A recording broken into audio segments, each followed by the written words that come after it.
Hey you guys, I'm Tashina, and today I'm going to be diving into another chilling true crime case that'll leave you questioning everything you thought you knew. So grab your drinks and your snacks and join me as I unravel this twisted true crime case. Are you ready? Let's get into the dark side of the universe. Alright, sorry if you guys hear the fan. It's hot. I try not to have it on, but it's hot. So let's get into the story. So Brian, he just recently became a widower. He lost his wife to cancer. He had two girls, Anna 15 and Jessica 9, and of course they were devastated of losing their mother. So he had to pick up extra shifts at work, so the girls were at home a lot by themselves at night.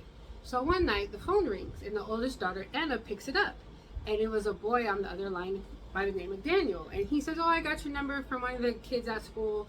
And they started talking, and he was very polite, and she liked talking to him, and so they ended up talking every night. Like, he would call her every night, and they would end up talking every night. He described himself as tall, blonde, athletic, so she was excited, like, "Oh, I got me a little catch." So one day he called and he asked her, "Well, can I take you, out to get ice cream?" And she said, "Yeah, sure, I would love that." So the next day he knocked on the door, and when she answered, who was standing at the door was not what he described. He was short, skinny, had like stringy brown hair, and he kind of didn't smell well. Like, his appearance was he didn't seem clean. But, she enjoyed talking to him, like on the phone. She enjoyed the conversation. So she's like, "I'm going to go with him anyways." So when they went to the fair, they got the ice cream, and she decided to open up to him about her mother's death. But then he just started like asking very inappropriate questions about her mother's death. And she just got really uncomfortable.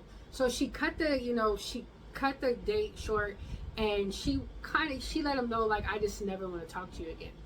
So about a week later, her and her sister was like talking and reminiscing about their mom and stuff like that. And so they decide, they're young, so they decide, let's do a seance. So they did the seance, and right after the seance happened, they started hearing knocks on the wall of their bedroom. So they're like, "Oh my God, I think that's Mom." So they started asking yes or no questions, and the knocks was answering, like 1 for yes, 2 for no. And so they're like, "Oh my God, we contacted our mom." But throughout the next week, the knockings just got unbearable. It got to the point where they couldn't even sleep. The knockings just got out of hand. And then they got to the point when they got home, they would come home and they would notice that things that were there was moved. Like, there was for example, an object on the table. They would come home and it was across the room on the floor. Like, it got thrown there, and nobody was home. That their dad was at work. It was like that when they got, left. It was just weird. The furniture was being moved. Like, stuff was just crazy. So at this point, they didn't believe it was their mom no more. They believed it was a demon. So they went to their dad. They told their dad, like, "Dad, I think we did a seance. I think we allowed a vengeful spirit in the house." And of course, the dad didn't believe them. The dad just figured they were like wanting attention. They were still grieving over the loss of their mom. So, he didn't believe them. So one night the girls were sitting on the couch watching TV, and they heard a knock on the wall again. But this time it didn't sound like it was coming from her room or the walls. It sounded like it was coming from the basement. So the girls grabbed a knife and they walked down to the basement. When they got down there, there was a message written on the wall in bright blood red, and it said, "I'm in your room, come find me." So they freaked out, and they ran into the neighbors, and they called their dad. The dad came home, and they told their dad what happened. And their dad just still didn't believe it. Like, the dad did call the cops. The cops got down there. The message was written in ketchup. So he figured it was another cry of attention from the girls. They're acting out because he's never home. And, so this is just a cry for attention. So he told the girls that they're going to have to see a grief counselor, to help them grieve, because this is getting ridiculous. He can't keep coming home from work every time, they want attention. It just don't work that way. So about a week passes by, and the girls are home alone again, and the knocking starts again. This time they hear it coming up from the oldest girl's room, Anna's room. So she goes up the stairs, and before she gets upstairs, there's another message written, and it said, "I'm back, come find me." So the girls jump up, run, and go to the neighbors. They call the dad again. The dad comes home, and he's like, "Oh my gosh, I'm tired of this." And he rushes in the house so he can prove the girls wrong. Like, "I'm going to prove to them that they're wrong." So he goes to his house, but then he noticed that there's somebody else that was in this house besides the girls, because it was tore up. The house was nothing like the girls described what the house was. So he walked upstairs to Anna's room, to the oldest girl's room, and on the mirror there's a message written, "Marry me." So he was like, what the hell? So he turns, and in the corner there's a young boy standing in the corner wearing Brian's wife's dress, a wig, and makeup, holding a hatchet. So it turns out the young boy was Daniel LaPlante. So let's talk about Daniel LaPlante a little bit. Don't mind me. Don't. So, okay. Daniel, we're going to call him Daniel. Daniel was born May 15th, 1970, making him a Taurus. He was born in Townsend, Massachusetts. Massachusetts? You know what I'm trying to say. Danny, he suffered a traumatic childhood. Danny was sexually and psychologically abused by his dad and his stepdad.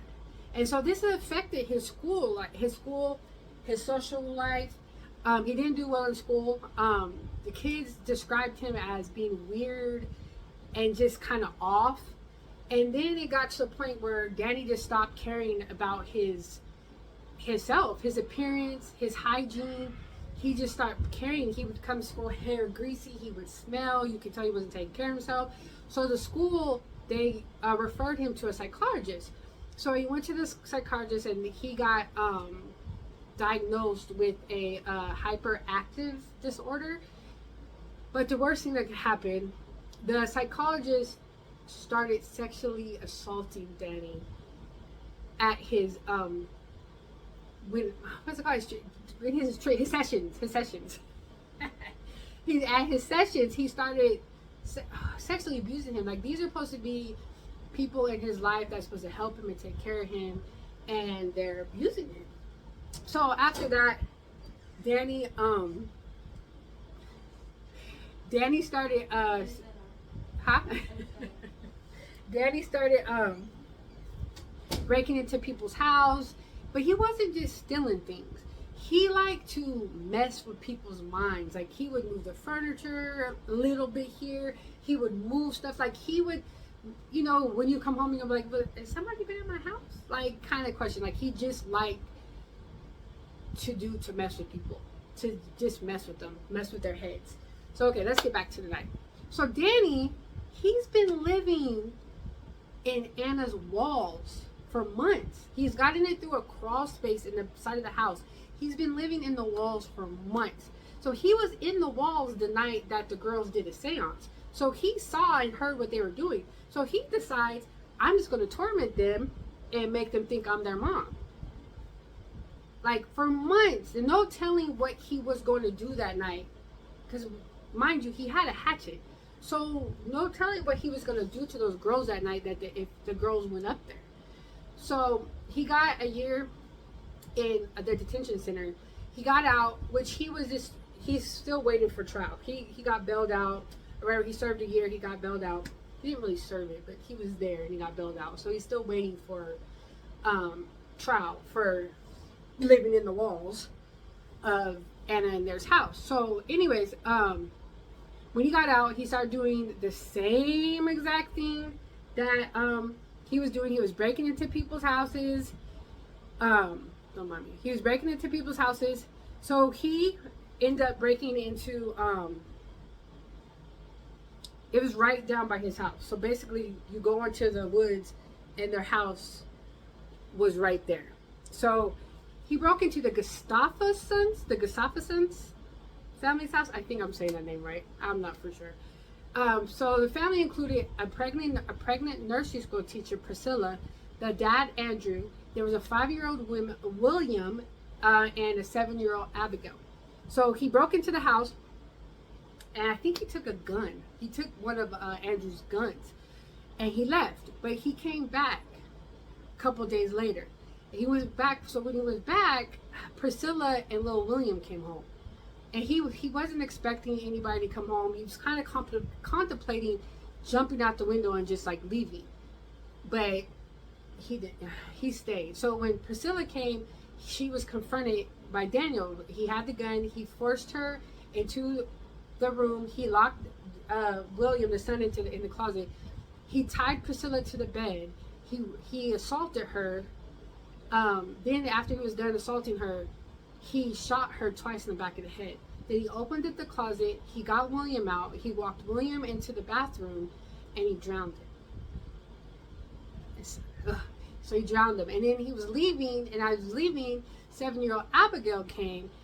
She just got off the school bus. She came, and she ran right into Daniel. Daniel lured her to the other bathroom, and that's where he drowned her.